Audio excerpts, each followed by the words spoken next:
সুপ্রিয় শিক্ষার্থী বন্ধুরা, আমরা এর আগে জীবন ও বৃক্ষর প্রথম পর্ব নিয়ে আলোচনা করেছিলাম। এই পর্যায়টাতে আমরা দ্বিতীয় পর্ব নিয়ে আলোচনা করব।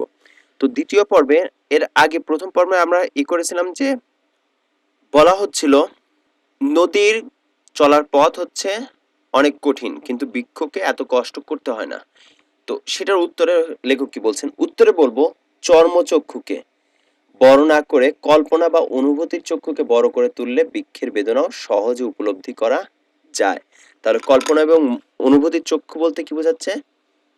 কল্পনা এবং অনুভূতির চক্ষু, এটা অর্থটা এর পাশে লিখে রাখতে পারেন। এভাবে এভাবে এভাবে এভাবে নিচে আসতে পারেন। ওরে না, আরেকটু নিচে। তাহলে এই এর অর্থটা বলতে বোঝাচ্ছে যে মনের চোখ। মনের চোখ অর্থাৎ মনের চোখ দিয়ে আপনাকে দেখতে হবে। অনুভূতির চক্ষু মানে হচ্ছে মনের চোখ দিয়ে আপনি দেখতে পারেন, মন দিয়ে দেখুন। তো সেটা কল্পনা করুন।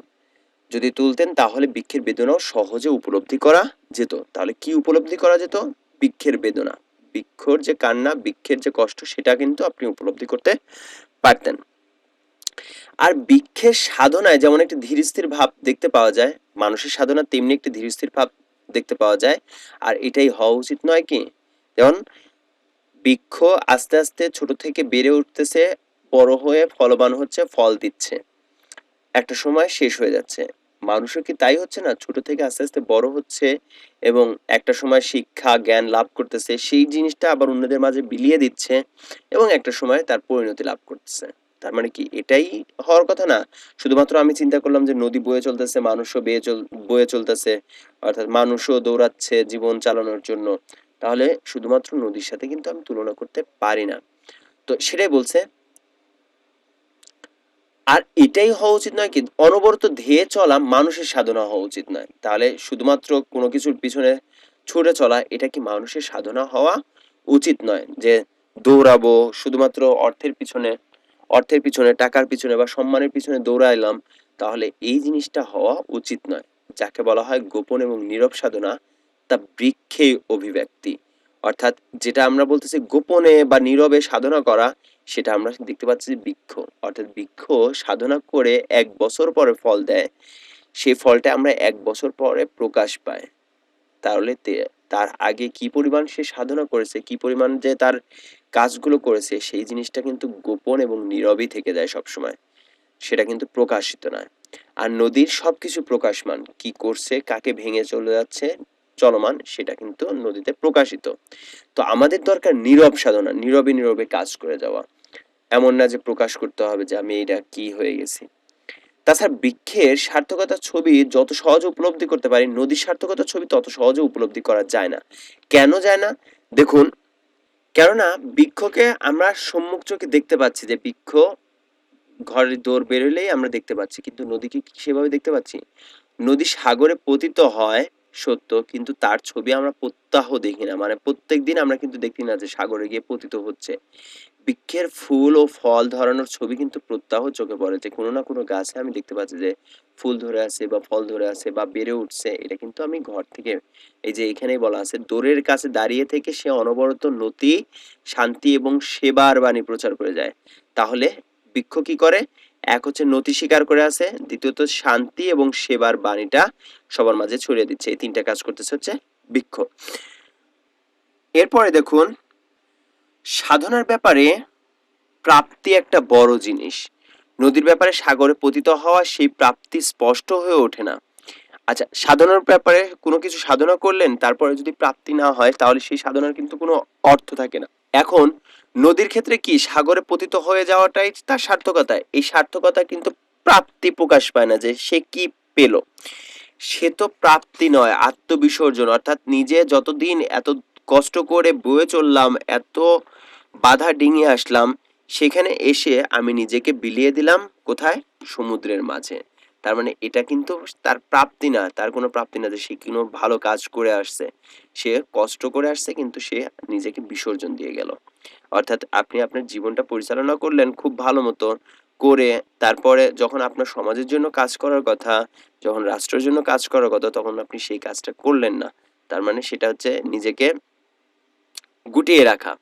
তো এই জন্য সেক্ষেত্রে তো আপনার প্রাপ্তি কিছু নেই, আপনি শুধুমাত্র নিজেকে বিলিয়ে দিয়েছেন কাজ করে করে, আপনার প্রাপ্তির খাতায় আপনি শূন্য। তো অপরপক্ষে বৃক্ষের প্রাপ্তি চোখের সামনে ছবি হয়ে ফুটে ওঠে। ফুলে ফলে যখন সে পরিপূর্ণ হয়ে ওঠে তখন আপনা থেকেই বলতে ইচ্ছা হয় এই তো সাধনার সার্থকতা, এভাবেই তো সাধনা করতে হয়, তাই না? যে যখন আপনি দেখবেন যে ফলে ফুলে পরিপূর্ণ, তাহলে একটা উদাহরণ দিই, আপনি যদি আপনার বাড়ির পাশে ডাক্তার বা ইঞ্জিনিয়ারের একটা ঘর তুলতে দেখেন বা বাড়ি করতে দেখেন, তার মানে আপনি তখন চিন্তা করেন কি যে উনি ডাক্তারি পড়ছিল বা ডাক্তারি করছে বা ইঞ্জিনিয়ারিং পড়ছিল, ইঞ্জিনিয়ার হয়েছে, তার জন্যই কিন্তু তার বাড়িটা এত সুন্দর করে তৈরি করছে। তখন আপনার ভিতরে তৈরি হয়ে যায় কি যে না, আমিও এরকম ডাক্তার বা ইঞ্জিনিয়ার বা এই ধরনের কিছু একজন হব, তাতে করে আমিও এরকম সুন্দর সুন্দর সুন্দর একটা বাড়ি করব বা এই ধরনের কিছু একটা কাজ করব। তো ফ্যাক্ট হচ্ছে যে আপনি যখন দেখতে পান, যে চোখের সামনে যখন দেখতে পারেন ছবি হয়ে ফুটে ওঠে, তখন আপনার সেক্ষেত্রে আপনি নিজে থেকেই বলতে পারেন যে এটাই হচ্ছে সাধনার সার্থকতা, এটাই আমি সাধনাটা করতে চাই। এই জন্যই আমাদের অনেক আগে থেকে বলে আসছে পড়াশোনা করে যে গাড়ি ঘোড়া চড়ে সে, কেন গাড়ি ঘোড়াটাকে আমরা সাধনার বস্তু হিসেবে নিয়ে নিয়েছি, কল্পনা করতে শিখছি যে এটা বোধহয় সাধনার ফলটাই হচ্ছে গাড়ি ঘোড়া। বৃক্ষে প্রাপ্তি এবং দান, বৃক্ষে প্রাপ্তিও দান। তাহলে এখানে বলছে কি যে বৃক্ষের, এখানে বৃক্ষের হবে র হবে, বৃক্ষের প্রাপ্তিও, এখানে স্পেসটা দিবেন না, বৃক্ষের প্রাপ্তিও দান। তাহলে এর যে প্রাপ্তিটা নিজের প্রচেষ্টা করে অন্যের হাতে কোনো কিছু তুলে দিচ্ছে, এইটা তার শুধুমাত্র প্রাপ্তি না, এই প্রাপ্তিটাই কিন্তু আবার দান। সে নিজে যা পেলো, ফলটা পেলো, এত কষ্ট করে একটা ফল পেলো, সেটাই কিন্তু আবার দান করে দিচ্ছে। তার মানে সে কি দুইবার ফল পাচ্ছে, যে এক ফল সে নিজে থেকে নিজের সাধনার বস্তু পেল, আবার আরেকজনের হাতে যখন তুলে দিচ্ছে তখন সে কিন্তু আরেকটা ফল লাভ করলো। কি সেটা কি? ভালোবাসা পেল, মানবিকতা। সৃজনশীল মানুষের প্রাপ্তি ও দানে পার্থক্য দেখা যায়। সৃজনশীল মানুষদের মধ্যে একটা থাকে হচ্ছে প্রাপ্তি, পেয়েছে, অনেক কিছু প্রাপ্তি হয়েছে, কিন্তু তার মধ্যে দান, এই দানের বিষয়টা এবং প্রাপ্তির বিষয়টা দুইটার মধ্যে পার্থক্য দেখা যায়। যা তার প্রাপ্তি তাই তার দান। অর্থাৎ অনেক ক্ষেত্রে দেখা যায় যে সৃজনশীল মানুষের ক্ষেত্রে সৃজনশীল মানুষের প্রাপ্তি ও দানে পার্থক্য দেখা যায় না। অর্থাৎ হচ্ছে যে সৃজনশীল মানুষের প্রাপ্তি এবং দানের মধ্যে কোনো পার্থক্য দেখি না, যেটা তার প্রাপ্তি, সে যেটা পাচ্ছে সেটাই দান। এই সৃজনশীল মানুষের সাথে তুলনা করতেছে কাকে? বৃক্ষকে। বৃক্ষ একটা সৃজনশীল, যার কারণে সে যেটা পাচ্ছে সেটাই কিন্তু সে দান করছে। আমি শিক্ষা লাভ করছি, সেই শিক্ষাটাই আমি তোমাদের মাঝে বিলিয়ে দিচ্ছি, অর্থাৎ আমার প্রাপ্তিটাই কিন্তু আমার এখানে দান। যা তার প্রাপ্তি তাই তার দান, অর্থাৎ আমি যেটা পেয়েছি সেটাই আমি দান করছি। সো আমার প্রাপ্তিটাই হচ্ছে আমার দান। এরপর আসুন, এরপরে কি বলছে? বৃক্ষের প্রাণে তাকিয়ে রবীন্দ্রনাথ নিশ্চয় অন্তরের সৃষ্টি ধর্ম উপলব্ধি করেছেন। তাহলে এখানে কি বলছে যে বৃক্ষের পানে যখন তাকাইছেন তখন তিনি অন্তরের সৃষ্টি ধর্ম উপলব্ধি করেছেন। বহু কবিতায় তার পরিচয় পাওয়া যায়, অর্থাৎ বিভিন্ন কবিতা আছে, তিনি বৃক্ষকে ভালোবেসেছেন, বৃক্ষের কথা বলেছেন, বৃক্ষের প্রতি। ক্লাস এইটেও একটা কবিতা ছিল গাছের এটা নিয়ে এবং বৃদ্ধকে নিয়ে। তো সেক্ষেত্রে তো লেখক বলছেন যে বৃক্ষের পানে তাকিয়ে রবীন্দ্রনাথ ঠাকুর হয়তো যে কাজটা করেছেন সেটা হচ্ছে যে অন্তরের সৃষ্টি ধর্ম উপলব্ধি করেছেন, তার অন্তরটা। বহু কবিতা তার পরিচয় পাওয়া যায়, কিন্তু গদ্যে তিনি তা স্পষ্ট করে বলেননি যে আসলে বৃক্ষটা তার কাছে কেমন, মানবিকতার প্রতীক বা মানুষের মানব প্রেমের প্রতীক বা মানুষের সাথে তুলনীয় কিনা, এই জিনিসটা কিন্তু তিনি গদ্যে স্পষ্ট করে বলেননি, বললে ভালো হতো। তাহলে নিজের ঘরের কাছেই যে সার্থকতার প্রতীক রয়েছে সে সম্বন্ধে আমরা সচেতন হতে পারতাম। অর্থাৎ রবীন্দ্রনাথ অনেক আগে বলে গেছেন, তো সেই জিনিসটা যদি বলতেন, যদি গদ্যে উপস্থাপন করতেন, তাহলে আমাদের আর এত কষ্ট করে এই নদীতে গিয়ে নিজের জীবনের অর্থটা খুঁজে দেখার দরকার হতো না। আচ্ছা, এরপর আসুন পরের অংশটাতে কি বলছে? নীরব ভাষায় বৃক্ষ আমাদের সার্থকতার গান গেয়ে শোনায়। তাহলে কি শোনাচ্ছে বৃক্ষ? বৃক্ষ শোনায় আমাদেরকে সার্থকতার গান। এই জিনিসটা প্রশ্ন, সার্থকতার গান শোনায়। কিভাবে শোনায়? তিনি নীরব ভাষায়, তিনি উচ্চ বাক্য না করে তিনি কিন্তু নীরব ভাষায় বলে যান। আচ্ছা, এখানে একটা ছোট্ট উদাহরণ দিই। একটা মুরগির যদি উদাহরণ দিই, মুরগি যখন ডিম পাড়ে, ডিম পাড়ার পরে ছোট্ট একটা ডিম পাড়ার পরে সে কিন্তু শব্দ করে, বিভিন্ন চিৎকার করতে করতে চলে যায়। এর অর্থটা হচ্ছে যে সে যে একটা জিনিস দিল সেটা মানুষকে জানায় যে আমি তোমাকে একটা ডিম দিয়েছি। অপরপক্ষে এর চাইতে অনেক গুণ বড় ডিম হচ্ছে ঈগল পাখির। ঈগল পাখি যখন ডিম দেয় তখন সে সুন্দর মতন করে লুকিয়ে রাখে। সে কিন্তু চিৎকার চেঁচামেচি করে না যে আমিও পৃথিবীতে একটা ডিম দিয়েছি। তো এক বিষয়টা হচ্ছে যে নীরব ভাষায় বৃক্ষ আমাদের সার্থকতা গান শোনায়। যিনি চিৎকার চেঁচামেচি করে উপস্থাপন করতে চান সেটা কিন্তু আসলে সার্থকতার গান না। অনুভূতির কান দিয়ে সে গান শুনতে হবে। অনুভূতির কান মানে মনের কান বা মনের চোখ দিয়ে যেটা আমরা বলি, সেটা দিয়ে আমাদেরকে সেই জিনিসটা শুনতে হবে। তাহলে বুঝতে পারা যাবে জীবনের মানে বুদ্ধির উপর, ধর্মের মানেও তাই। অর্থাৎ জীবনের মানে বুদ্ধির উপর, ধর্মের মানেও। তাহলে এখানে বলছে কি যে অনুভূতির কান দিয়ে যদি আমি শুনি তাহলে কি বুঝতে পারবো যে বুঝতে পারা যাবে জীবনের মানে বৃদ্ধি। অর্থাৎ জীবন মানেই হচ্ছে বৃদ্ধি পাওয়া। আবার ধর্মের মানেও তাই, অর্থাৎ জীবন এবং ধর্মের মানেটা কিন্তু একই। জীবনের মানেও যেটা, আমার জীবনের ধর্মের মানেও ওটাই, যে বৃদ্ধি পাওয়া। প্রকৃতির যে মানুষের সে ধর্ম, প্রকৃতির যে প্রকৃতির যে ধর্ম, এখানে ধর্ম শব্দটা বাদ গেছে, প্রকৃতির যে ধর্ম মানুষেরও সে ধর্ম। তাহলে এই কথাটাতে দ্বারা কি বোঝাচ্ছে যে প্রকৃতি এবং মানুষের মধ্যে মিল কোথায়? তার ধর্মে। প্রকৃতিরও যেটা মিল, মানুষেরও প্রকৃতির যেটা ধর্ম সেটাই কিন্তু আবার মানুষেরই ধর্ম।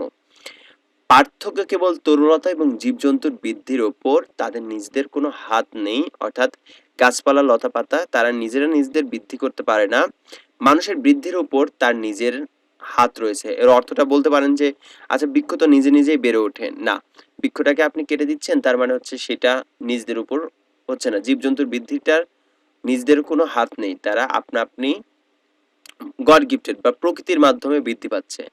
আর মানুষ বৃদ্ধি পাবে কি পাবে না সেটা হচ্ছে নিজের উপরে নির্ভর করছে। এরপর দেখুন, এখানেই মানুষের মর্যাদা। মানুষের বৃদ্ধি কেবল দৈহিক নয়, আত্মিকও। মানুষের বৃদ্ধিটা শুধুমাত্র দৈহিকভাবে বড় হলাম, শক্তিশালী হলাম এটাই না, আমার আত্মাটাকেও বড় করতে হবে। মানুষকে আত্মা সৃষ্টি করে নিতে হয়, তা তৈরি পাওয়া যায় না। অর্থাৎ আত্মাটা সৃষ্টি করতে হয়, সেটা কখনো পাওয়া যায় না। তার মানে এখান থেকে প্রশ্ন আসতে পারে মানুষকে কি সৃষ্টি করে নিতে হয়, সেটা হচ্ছে শব্দটা হবে আত্মা। আত্মা সৃষ্টি করে নিতে হয়। সুখ দুঃখ বেদনা উপলব্ধির ফলে অন্তরের যে পরিপক্কতা তাই তো আত্মা।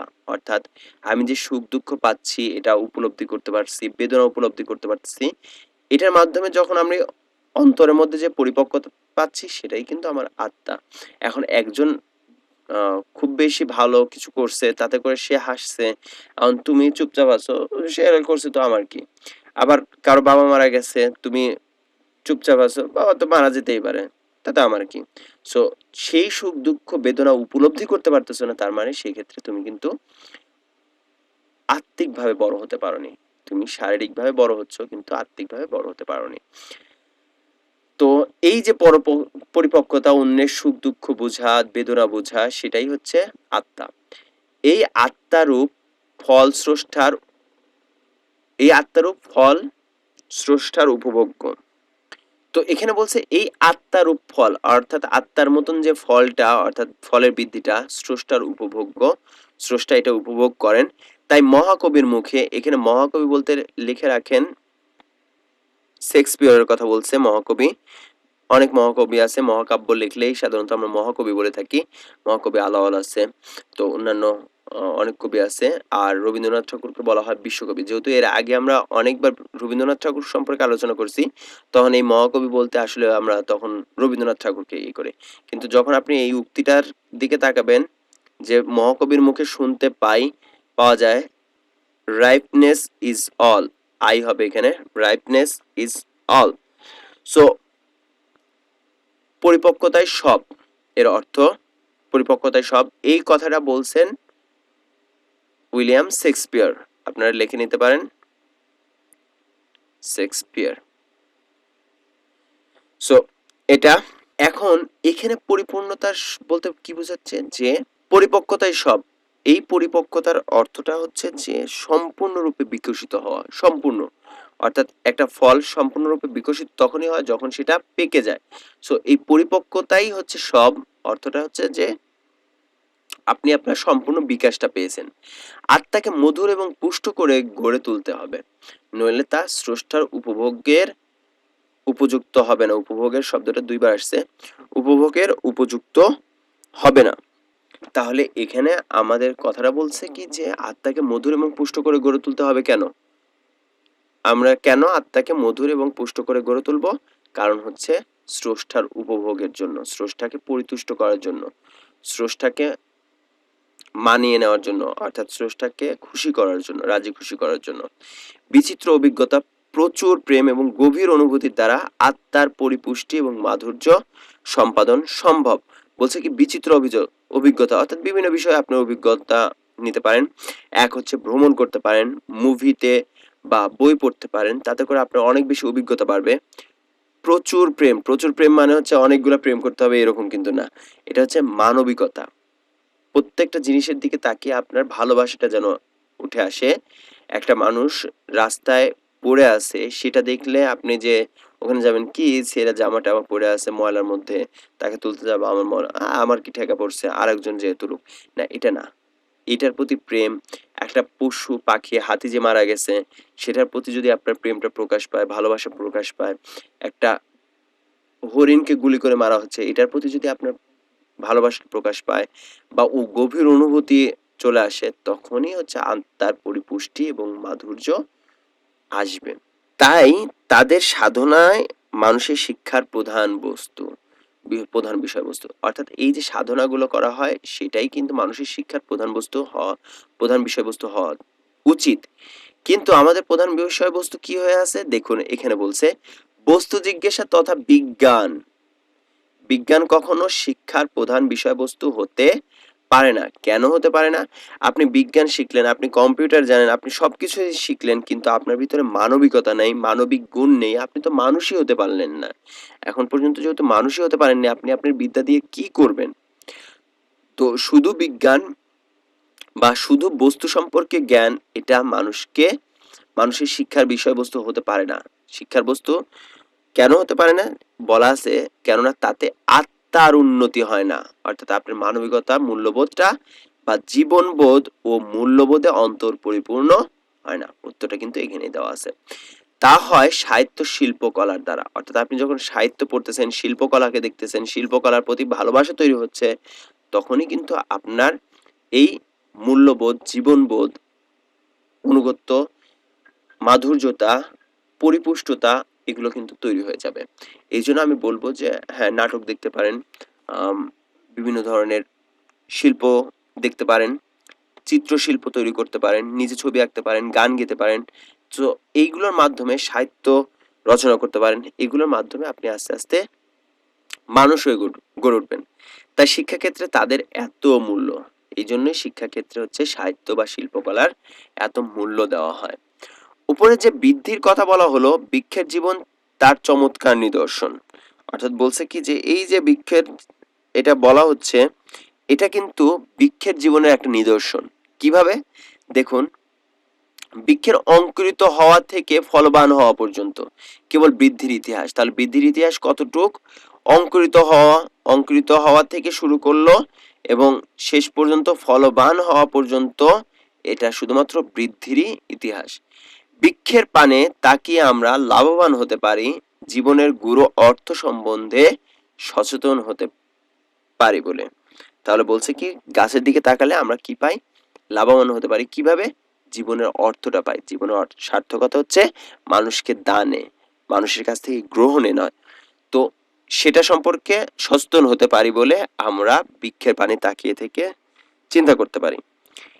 বৃক্ষ যে কেবল বৃদ্ধির ইশারা তা নয়, প্রশান্তিরও কিন্তু ইঙ্গিত। অতি শান্ত এবং সহিষ্ণুতায় সে জীবনের গুরুভার বহন করে। অর্থাৎ এই যে শুধুমাত্র বৃদ্ধি পাচ্ছে, লম্বা হয়ে যাচ্ছে, এটাই যে বৃক্ষের ইঙ্গিত তা কিন্তু নয়।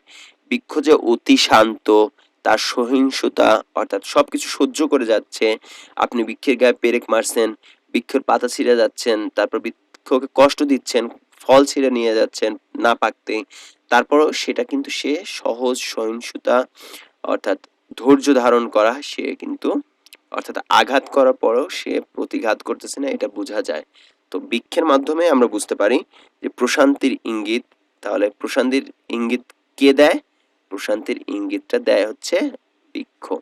তো এই ছিল সম্পূর্ণ রচনা। আশা করি কোনো সমস্যা হওয়ার কথা না, তারপরেও যদি কনফিউশন থাকে আমাদেরকে জানাবেন। এখন আমরা কিছু প্রশ্নের দিকে যাব।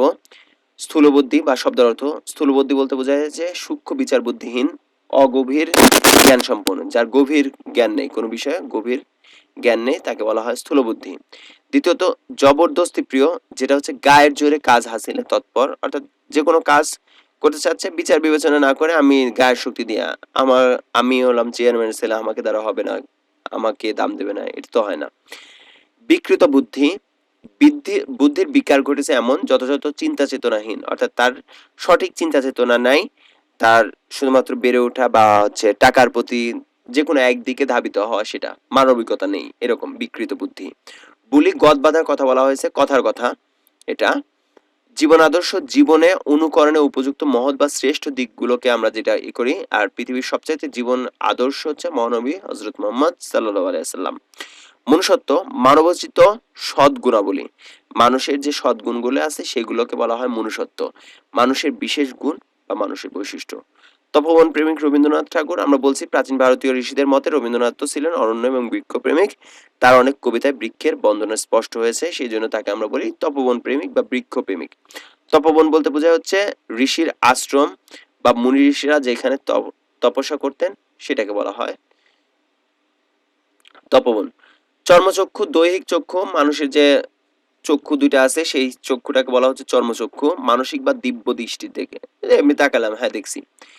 অনুভূতি চক্ষু মানে মনের চোখ, যে ইন্দ্রিয়ের সাহায্যে অনুভূতি করা। আমরা জানি যে ইন্দ্রিয়, এটা হচ্ছে যে আমাদের পাঁচটা জ্ঞান ইন্দ্রিয় আছে, পাঁচটা জ্ঞান ইন্দ্রিয়।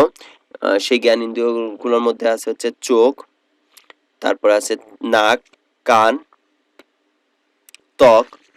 তো এই পাঁচটা হচ্ছে এবং জিহ্বা। তো এই পাঁচটা হচ্ছে আমাদের ইন্দ্রিয় অনুভূতি, জ্ঞানেন্দ্রিয়। মোট ইন্দ্রিয় হচ্ছে মোট 14টি ইন্দ্রিয় আছে আমাদের, তার মধ্যে জ্ঞান ইন্দ্রিয় হচ্ছে 5টি। এরপর বলা আছে নতি বা অবনত ভাব, বিনয়, নম্রতা যেটা প্রকাশ পায় সেটাকে বলা হয় যে নতি বা অবনত।